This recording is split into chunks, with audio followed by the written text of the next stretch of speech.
Elle est de retour, enfin, la bataille de Castillon après un été d'interruption. Le spectacle a été remanié et modernisé. Un véritable défi pour la nouvelle équipe aux manettes. Nathalie Pinard de Pijalon et Sébastien Delalot ont assisté à la première hier soir.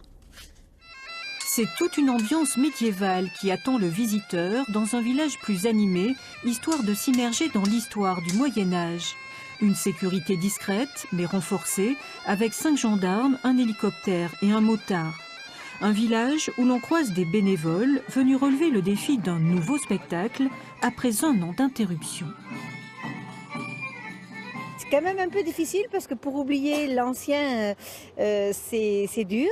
Mais bon, ça y est, on y est maintenant. Au total, ils sont 530 réunis autour du metteur en scène Éric Le Collen pour une version modernisée de la bataille, jouée pour la première fois sans entracte.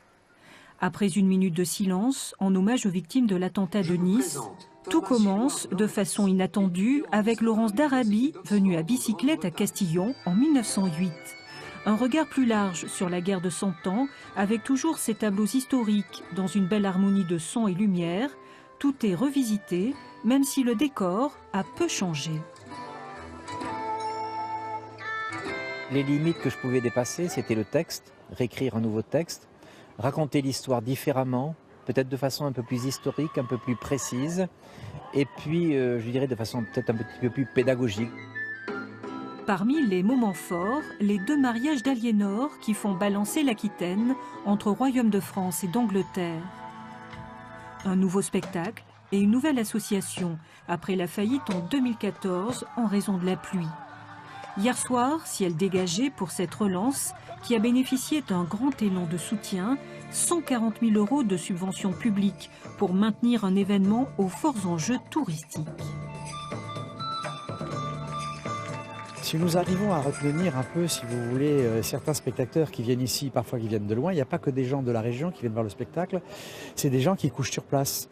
Et dès lors qu'ils couchent sur place, je veux dire, il y a forcément des retombées économiques qui intéressent toutes les personnes de la région. Père Abbé, mais c'est qui Et pour attirer grands et petits, des écrans complètent le décor façon bande dessinée, un spectacle visiblement apprécié. J'ai trouvé qu'il était plus dense, plus soutenu, il y avait beaucoup de rythme, donc c'était très intéressant. C'était vraiment bien, les musiques super, tout au top. C'était trop bien. 1800 places payantes lors de la première, un bon début, même si Castillon espère 2200 spectateurs chaque soir pour remporter cette nouvelle bataille et rester le plus grand spectacle en Aquitaine.